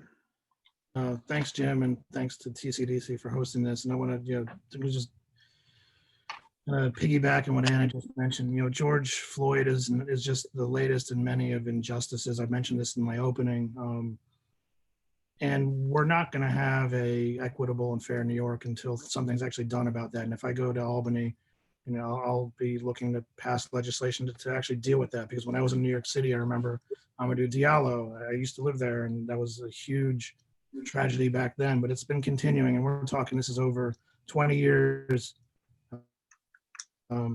These tragedies have been happening. It's been happening since Jim Crow. I mean, let's face it, racism is a disease in this country and it needs to stop. But we're also seeing it with the way people have been affected by COVID. Many of the communities that have been suffering the most are Latino and Black communities.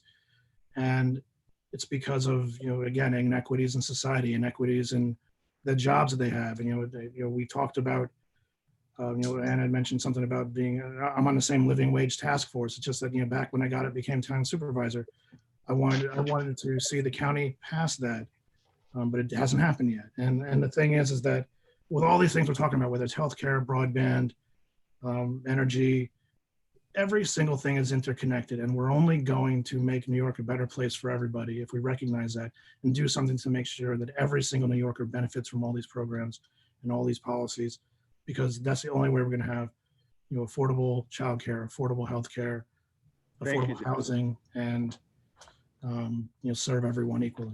Thank you. Thank you. Lisa. So I've said this before, Jim, thank you very much to you and Katie and Ted and all the hard work you've done on at TCDC for making this happen. And I've said this before to my colleagues that are on the screen with me, like the Brady Bunch.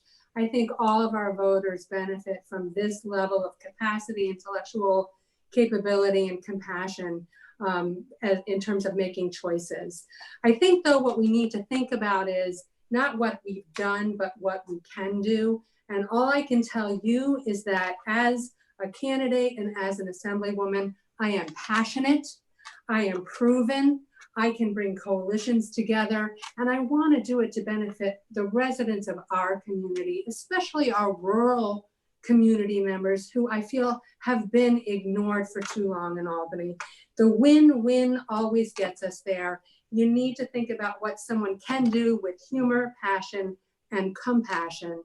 And let's address all of these issues. And I would invite all of my colleagues to help whoever is the candidate to do just that. Thank you. Sujata.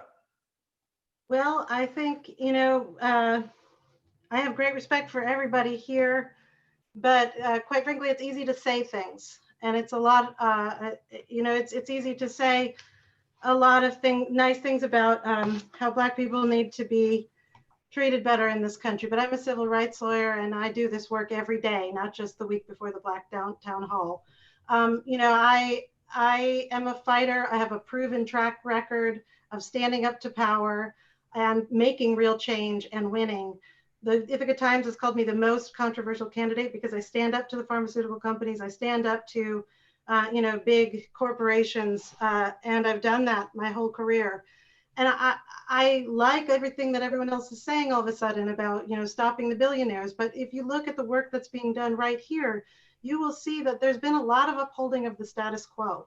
And I, respect a lot of the work, but there's constant giveaways. Anna Kellis worked hard to make sure that Travis Hyde got a tax abatement for his high-end luxury development. So did Seth Murtagh, and who is the highest contributor of Anna Kellis's campaign is Travis Hyde. I think we need to, if we want to make radical change, we need somebody who has a proven record of making radical change and not just kind of upholding the things the way that we do things, because it's not working. Our system is crumbling and we need change. Thank you. Seth. So I want to echo what everybody else has said and thank TCDC and everybody who put this together. I thought it was a great conversation. And for me, these have been extremely humbling times. I think back to when I was first elected to Common Council. It was a really tough time. It was a few years after the recession. We had to deal with a really challenging city budget, lots of cuts and late meetings into the night. And I honestly thought that was the worst thing I'd experienced in city government. And if you had told me that 8 years later, that we would see all of the gains that we've made in the last 8 years wiped out in the space of a month and have to be furloughing 87 employees and all the uncertainty that we're facing, I wouldn't have believed you. So this has been an extraordinarily challenging time. And I know that there are a lot of people who are scared. We're scared for ourselves, we're scared for our families, we're scared for our neighbors. But this is a proud state with a long history of overcoming adversity, and I've never been more confident that we'll overcome this challenge. If I go to Albany, I will be a fighter, and I promise you this, on our economic recovery, on a just and equitable public education system, on healthcare for all, and on an environment that we can hand down to our children and our grandchildren. That's why I'm asking for your vote in the June primary. Thank you. Thanks, Seth. Jordan. Yes, of course, thanks to you, Jim, and the committee. I think it's very clear that we are entering an incredibly difficult time. And I would say, during this crisis, what matters most is experience. We're right now living a 4-year nightmare of what happens when you elect someone to an office who doesn't have enough experience. I've been there working on every policy measure with Barbara Lifton for 10 years. I understand the internal complexities of how to get things done in Albany. We should not be underestimating what this takes. It takes, at least a year or two for people to even understand the budget, how you negotiate, how you operate within that system. And yes, we may want to fight for extreme change, but we also do need to understand how we can be effective once we get there. It is true, we are seeing increasing racial injustice these days, empowered, I believe, by federal messaging. And we have many looming crises as well, such as climate change. I've been an environmental attorney, a national park ranger. I've worked deeply and closely with a seat at the table on every major environmental bill in New York State over the past several years. We cannot take risks, especially on critical issues such as climate that affect our future. So please check out my website, which is jordanlesserforassembly.com. And I believe if you do your research, you will also come to understand that lesser is more. Thank you, everybody. Thank you for participating. I'm sure some of this conversation will go on your websites and in your social media sites.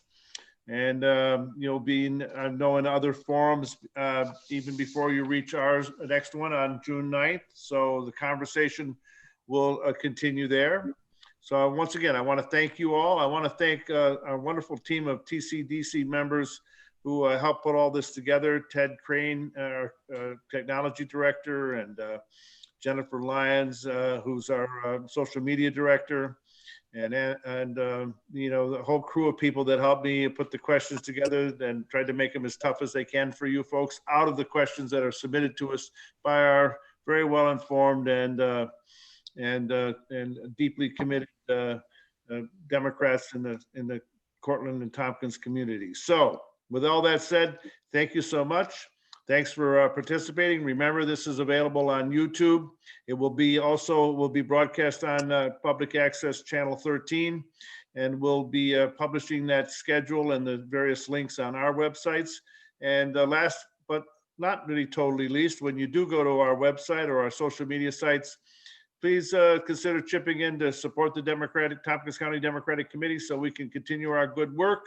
And we will be fully engaged in all the campaigns this year once the primaries are over, and helping to elect whoever wins this primary, and Leslie Danks Burke and Jim Barber and Tracy Matrano and our local candidates, and elect Joe Biden President of the United States, because we need to get rid of the travesty that we're faced with in Washington, D.C., as we all know. So thank you with all that. Have a good night. Stay safe. Be well. Thank you, Jim. Bye, everyone. Bye, everyone.